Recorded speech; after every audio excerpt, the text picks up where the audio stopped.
খুব ভালো।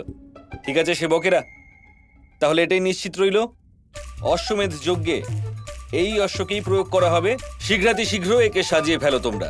হ্যাঁ।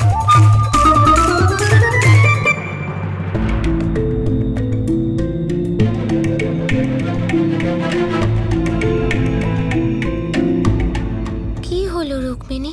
মনে হচ্ছে কোনো কারণে তুমি রুষ্ট হয়ে আছো।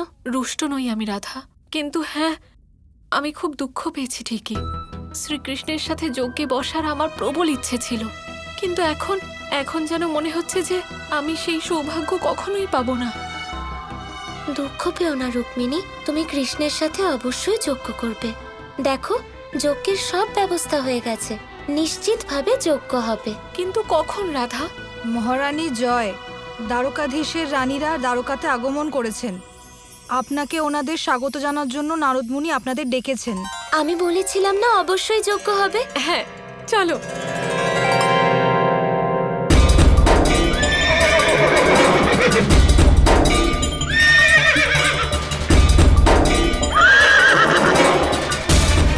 চলো অশ্ব, কি হয়ে গেল তোমার? এরকম দাঁড়িয়ে আছো কেন? ওখানে যজ্ঞের জন্য সবাই তোমার প্রতীক্ষা করছেন। এসো চলো। বাবা দাঁড়ান এক মুহূর্ত। আমার এটাই মনে হচ্ছে যে এই অশ্বকে কিছু একটা খাবার খাওয়ানো উচিত। ঠিক আছে, চেষ্টা করে দেখো। অশ্ব,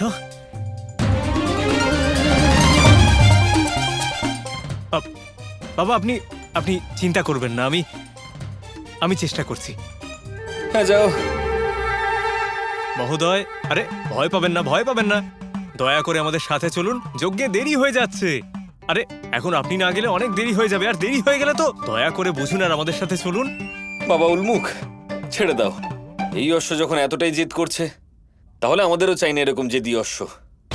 আমরা বরং অন্য কোনো অশ্বকে নিয়ে যাই। আর তাছাড়া অশ্বমেধ যজ্ঞে অধিক বিলম্ব ঠিক নয়। হ্যাঁ, এসো চলো।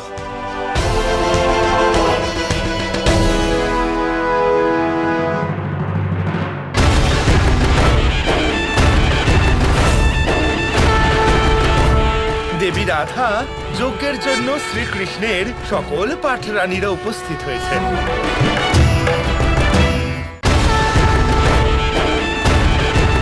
রানী রুক্মিণী রাজা ভীষ্মক পুত্রী এবং বিদর্ভের রাজকন্যা, যাকে বিদর্ভীও বলা হয়। উনি হলেন শ্রীকৃষ্ণের সর্বপ্রথম স্ত্রী।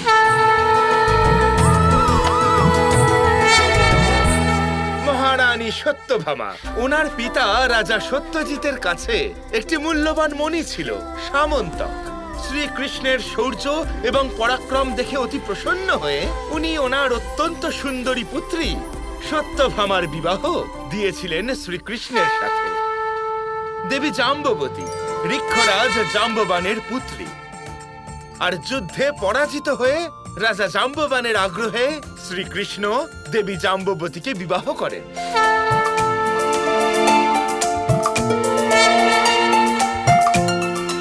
মহারানী কালিন্দী, যাকে যমুনাও বলা হয়। দেবী যমুনা শ্রীকৃষ্ণের জন্য অনেক বছর তপস্যা করেন, কারণ উনি শ্রীকৃষ্ণের সাথেই বিবাহ করতে চেয়েছিলেন। শ্রীকৃষ্ণ ওনার এই ইচ্ছার ব্যাপারে অবগত হন, আর উনি দেবী যমুনার সাথে বিবাহ করেন। দেবী নাগনাজিতি, যাকে সত্যও বলা হয়, উনি হলেন কৌশল নরেশ নাগনাজিতের পুত্রী। নাগনাজিতি আর ওনার পিতার অনুরোধে শ্রীকৃষ্ণ 7টি ভয়াবহ ষাঁড়কে নিয়ন্ত্রণ করেছিলেন, আর তারপর দেবী নাগনাজিতির সাথে বিবাহে আবদ্ধ হন মহারানী মিত্রবিন্দা। উনি হলেন অবন্তীর রাজা জয়সিংহের পুত্রী। শ্রীকৃষ্ণ ওনাকে ওনার দুষ্ট ভ্রাতা বৃন্দা এবং অনুবৃন্দার হাত থেকে মুক্ত করে ওনার সাথে বিবাহে আবদ্ধ হন মহারানী চারুহাসিনী, যাকে মাদ্রী ও দ্বারকেশ্বরীও বলা হয়। উনি হলেন রাজা ভরত সিংহের পুত্রী। ওনার স্বয়ম্বরে ভারতবর্ষের অনেক বীর রাজারা অংশগ্রহণ করেছিলেন। ওখানেও শ্রীকৃষ্ণ ওনার বীরত্ব দেখিয়ে সবাইকে পরাজিত করেন আর দেবী চারুহাসিনীর সাথে বিবাহ করেন। মহারানী ভদ্রা মহারাজা দৃষ্টকেতুর পুত্রী। উনি ওনার পিতার আজ্ঞা অনুসারে শ্রীকৃষ্ণকে বিবাহ করেন।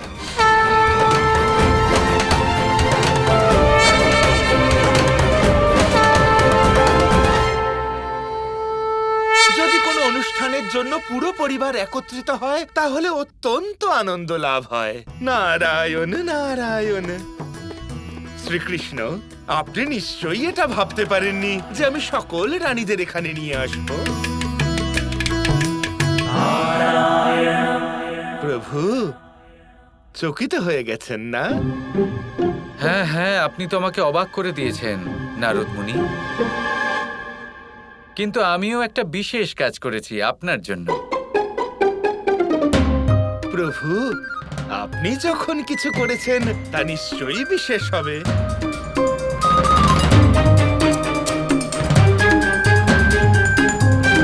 কিন্তু এখন তো আপনার সকল রানীরা এখানে উপস্থিত আছেন, তাহলে তো আপনার অশ্বমেধ যজ্ঞের কথা ঘোষণা করে দেওয়া উচিত।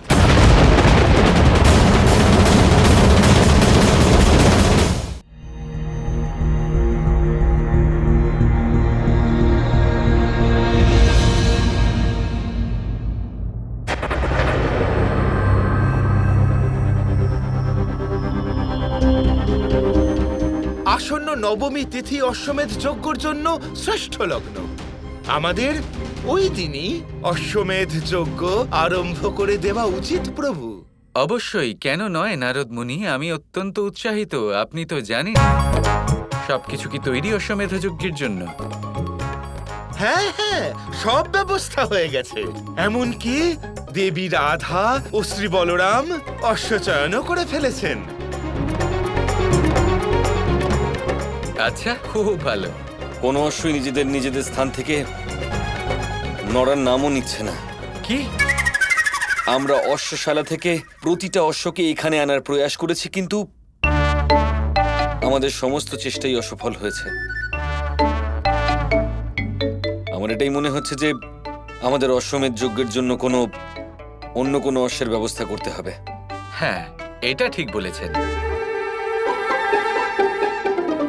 নারায়ণ নারায়ণ, আপনি আমাকে আপনার সকল স্ত্রীর সামনে একই বিপদে ফেললেন। চিন্তার কোনো কারণ নেই, এখনো তো সমস্ত দিন পড়ে রয়েছে, ততক্ষণে অশ্বের ব্যবস্থাও হয়ে যাবে। প্রভু, সকল রানীরা খুবই ক্লান্ত, ওনাদের আহার এবং বিশ্রামের ব্যবস্থা করুন। এটা একদম ঠিক বলেছেন। আপনারা সকলে যান, বিশ্রাম করুন।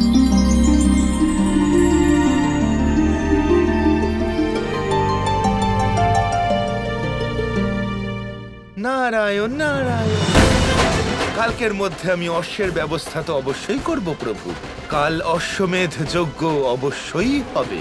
আর আমিও দেখতে চাই নারদ মুনি, কালকের মধ্যে অশ্বের আয়োজন আপনি কি করে করেন, আর এই অশ্বমেধ যজ্ঞ কি করে সম্পন্ন হয়।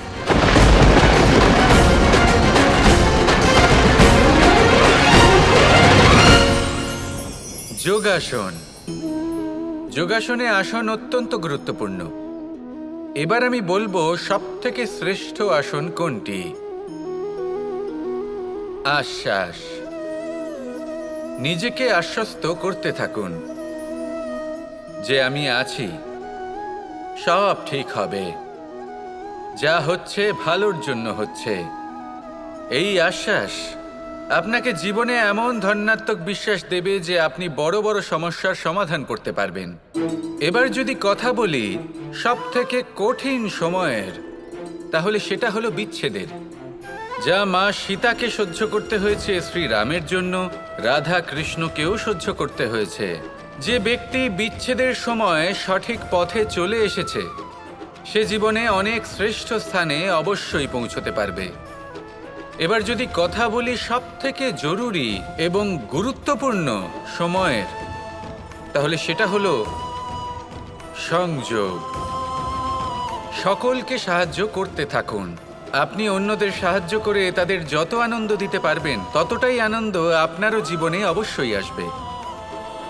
আসুন আর আমার সাথে ভালোবেসে বলুন, রাধা রাধা।